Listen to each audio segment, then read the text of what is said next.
दरभंगा में श्रवण दास जी महाराज के ऊपर आरोप लगने के बाद चर्चाएं तेज हो गई हैं। श्रीमद् भागवत कथा महापुराण कथा करने वाले जो श्रवण दास जी महाराज हैं उनकी तस्वीर दिखा रहे हैं। 26 तारीख से लेकर 2 दिसंबर तक इनका कार्यक्रम केवटी प्रखंड क्षेत्र के करजापट्टी में पूर्व मुखिया किशोर झा के दरवाजे पर हुआ था, जिसमें भारी संख्या में लोगों की भीड़ जुटी थी। और अब श्रवण दास जी महाराज के ऊपर जो आरोप लगाया जा रहा है, जिसमें हमने पूर्व मुखिया किशोर झा का इंटरव्यू लिया और जानेंगे किशोर झा ने क्या कहा है। किशोर झा ने कहा है कि हम प्रसिद्ध कथावाचक श्रवण दास जी महाराज पर लगे आरोपों को निराधार बताया है। उन्होंने कहा कि 26 से 2 दिसंबर तक उनके यहाँ भागवत कथा कार्यक्रम आयोजित हुआ था।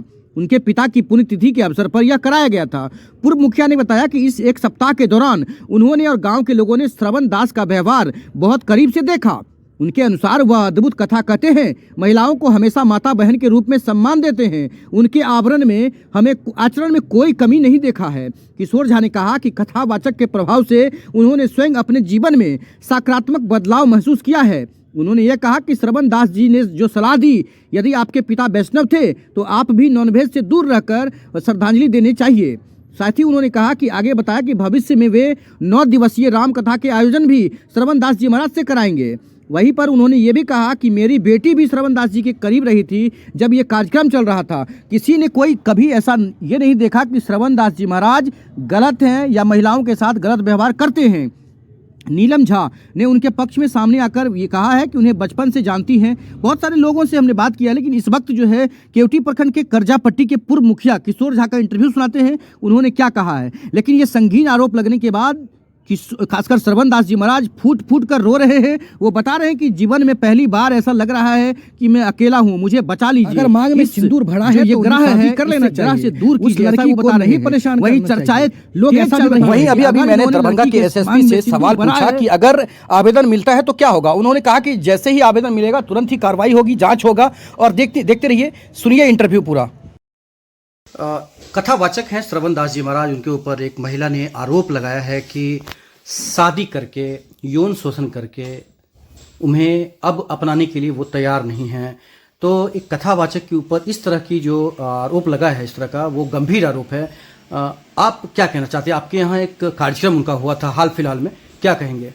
देखिए, हमारे यहाँ 26 तारीख से लेकर के 2 तारीख तक उनका कार्यक्रम यहाँ पे हुआ था भागवत कथा का। हमारे पिताजी के पुण्यतिथि के अवसर पर में हमने उन्हें ये किया था और उन्होंने किया था। और इस बीच में जहाँ तक हमने देखा, उनका बात व्यवहार विचार लोगों के साथ बहुत ही अच्छा था। मतलब कौन सा कथा यहाँ पे कौन सा हुआ था? यहाँ भागवत कथा हुआ था। तो भागवत ही करते हैं वो? हाँ, भागवत का करते हैं। कैसे उन्हें यहाँ पर कैसे बुलाए थे आप? यहाँ हमें जानकारी मिली थी जो कि वो कथावाचक हैं, तो इससे पूर्व से कथा कर रहे हैं और उनका यूट्यूब सफर में हमने देखा था, हमें करवाना था, तो इसीलिए हमने उनसे कांटेक्ट किया। तो उन्होंने हमें टाइम दिया 26 से लेकर के 2 तारीख के बीच में 1 हफ्ता का कार्यक्रम था। उन्होंने उसी के अनुसार हमने उनसे कांटेक्ट किया। तो कथा में आप बैठते थे, समय देते थे आप? पूरा हम समय कथा में रहते थे। कैसा लगता था जब कथा वो कह रहे थे? अद्भुत। खासकर महिलाओं के लिए क्या करते थे वो? महिलाओं के लिए क्या करते थे वो? महिलाओं के प्रति इतना, वो सिर्फ माता बहन के सिवा और महिला के बारे में कुछ बोलते ही नहीं थे। आपका नाम क्या है? मेरा नाम किशोर कुमार झा हुआ। कहाँ घर है? मतलब करजापट्टी, प्रखंड केवटी है, थाना कमतौल है, जिला दरभंगा।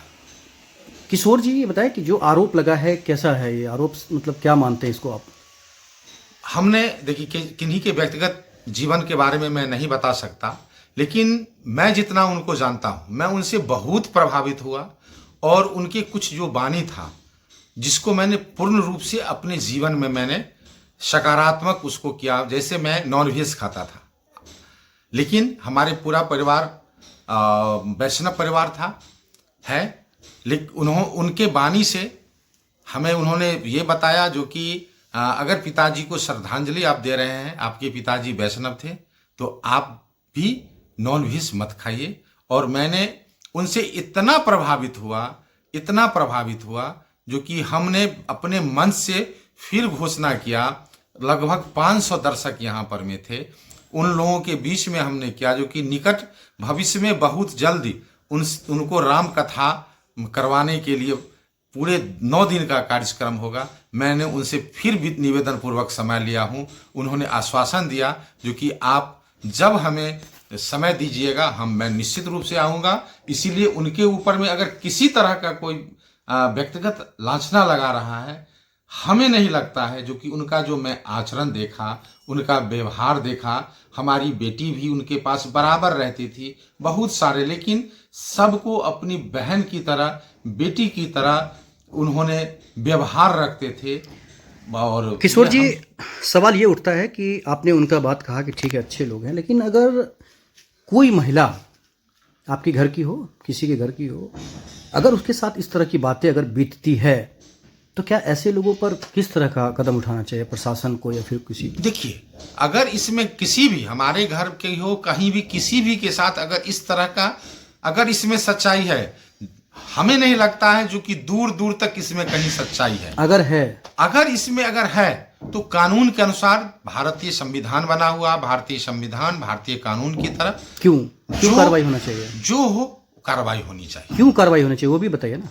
अगर इस तरह का घटना हुआ है तब नहीं, क्यों कार्रवाई होना चाहिए? क्योंकि ऐसे वक्ता जिनको समाज सुनता है, लोग सुनते हैं, अगर ये लोग अगर इस तरह के कृत्य करेंगे तो समाज किस तरह से आएगा, लोग क्या सीखेंगे? हम तो वही ना कह रहे हैं जो कि अगर इस तरह का घटना में अगर कहीं भी सच्चाई है, मैं फिर भी कह रहा हूं, दूर दूर तक कहीं सच्चाई हमें नहीं लगता है। जो कि क्योंकि व्यक्तिगत जीवन के बारे में मैं नहीं कह सकता हूं, लेकिन 7 दिन के अंदर में जो मैं उनका आचरण, उनका व्यवहार देखा हूं, मुझे कहीं नहीं लगा जो कि इस तरह का हो सकता है। लेकिन अगर इस तरह का घटना उनके द्वारा हुआ है तो निश्चित रूप से महिला को न्याय मिलना चाहिए। भारतीय संविधान है उसके अनुसार आपको न्याय मिलना ही चाहिए। महिला को न्याय मिलना चाहिए। हाँ, जो अगर आरोपित है वो उनको ये मिलना चाहिए, दंड मिलना चाहिए। जो इससे प्रताड़ित है उनको न्याय मिलना चाहिए। कहाँ आए हैं? अभी हम महिला थाना में आए हैं। तो मेरा नाम पे मौनी बाबा का जो आश्रम है उसमें श्रवण दास जी कथावाचक हैं, जिन्होंने मेरे साथ शादी किया मंदिर पे 29 नवंबर 2024 को।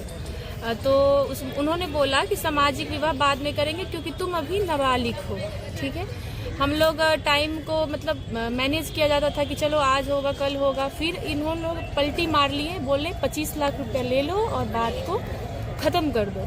सिर्फ पैसा ले लेके मैनेज होने का मामला चल रहा था। हम लोग जहाँ जाते थे वहाँ ये लोग, और हम लोग को थोड़ा डर भी है क्योंकि ये लोग थोड़े पावरमैन हैं कि प्रशासन मैनेज कर लेंगे, हम लोग ये वो कर लेंगे। तो ये सब चीज़ होता था। बट आज 3 दिसंबर 2025 है और बाबा ने टाइम दिया था कि हम लोग बात करेंगे आपसी में सहमति से। बट जब मेरे पेरेंट्स सब आए बात करने के लिए तो ये लोग नहीं आए। तब हम लोगों ने प्रशासन को कॉल किया, वो आए और बोले अभी हम महिला थाना में हैं, अभी हम आवेदन देंगे।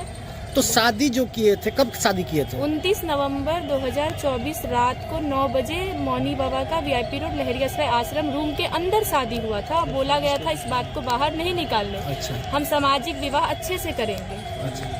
अच्छा, एक चीज बताइए, अभी आप लोग सामाजिक स्तर पे आप लोग अभी बात कर रहे थे, तो क्या वहाँ बात नहीं बन पाया जो आपको थाना आने? जो बात करेंगे वो तो है ही नहीं यहाँ पे। व्यास जी कथावाचक हैं ही नहीं। हम लोग बार बार बाबा को कॉल कर रहे थे क्योंकि हम लोग भी अच्छे फैमिली से हैं, तो हम लोग भी नहीं आना चाह रहे थे, लेकिन ये लोग रिस्पांस नहीं ले रहे थे। तो मजबूरी मुझे यहाँ आना पड़ा। अब मैं क्या, और मैं तो रहूंगी अब उन्हीं के साथ चाहे जो हो जाए। तो प्रशासन से, अभी प्रशासन के पास आए हैं, प्रशासन से क्या मतलब कहना चाहेंगे? हाँ, किस तरह का प्रशासन से बस मैं यही कहना चाहूँ क्योंकि हमारा हिंदू धर्म कहता है कि एक ही विवाह होता है। तो मेरी विवाह हो गई, अब मुझे वही रहना है। मैं इसी प्रस्ताव को लेके यहाँ आई हूँ। आपका नाम क्या हुआ? रहता वो गलत करती तो उनकर ले से हमरा ले हम उनका भक्ति। अच्छा, एक बात बताइए कि आपका नाम क्या हुआ? हमने नाम कम दै छी किछ नहीं। जाऊ कन्या हम जाय छी। हम तो उनका कथा बहुत नीक सुनलिए हैं। हम धर्म में छी, पाप में नहीं छी।